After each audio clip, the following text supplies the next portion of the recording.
Let's make a super pretty bee clipboard. Hey everybody, it's Colette with Blessings Craft Therapy, if you didn't know. And if you did, thank you so much for coming back. All right, so today's a day, and I needed a super easy project to give me a little bit of that dopamine hit so that I could feel better. So we're going to do a clipboard.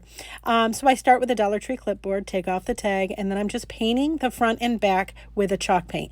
The only hard part about this is just making sure you cut in around the clip. Let it dry, flip it over, do the back. Do you have to paint it? No, probably not. I was tempted not to, but oh well. Anyways, then I'm putting on Mod Podge. It's a matte Mod Podge. There it is.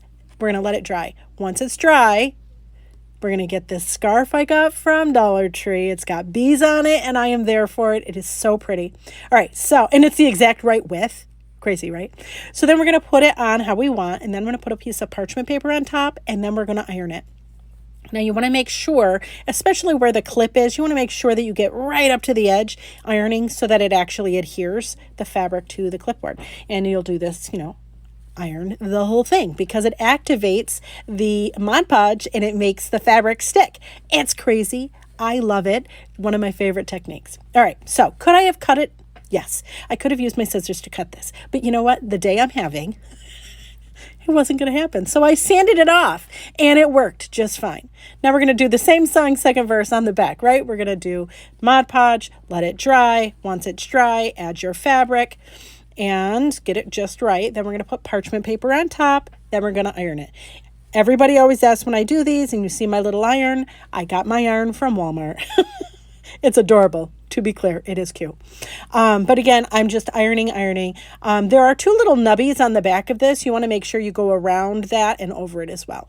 Same thing I did on the front. I'm sanding off the excess. It worked. It's thin enough. You just got to be careful that you don't yank on it so that you don't pull it up off of the clipboard. But look at how pretty already. All right, so then I have some daisies I think I got these at Michael's. They were on sale.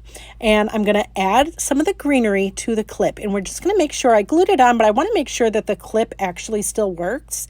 So you'll see me kind of lifting it just to make sure. So I put the leaves on there, and then I'm going to make sure we want to clip these flowers so there's no little nubbies on the back. Does that make sense? So you just have to be mindful when you do this, though, because when you do that, it will all fall apart. I know. I needed an easy project, and here I am making it more complicated, but go figure. But anyway, so we're just going to glue, once we've trimmed those little faux daisies, once we trim them really well, then we're just going to glue them onto our clipboard and quit it right now. Look at how cute this is. This made me happy. And yes, I tried one of my coloring pages that I made. Tried that on it. It worked. Super excited.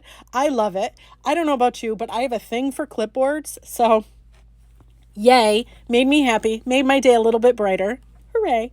Anyways, friends, thank you so much for watching. And I hope this inspires you.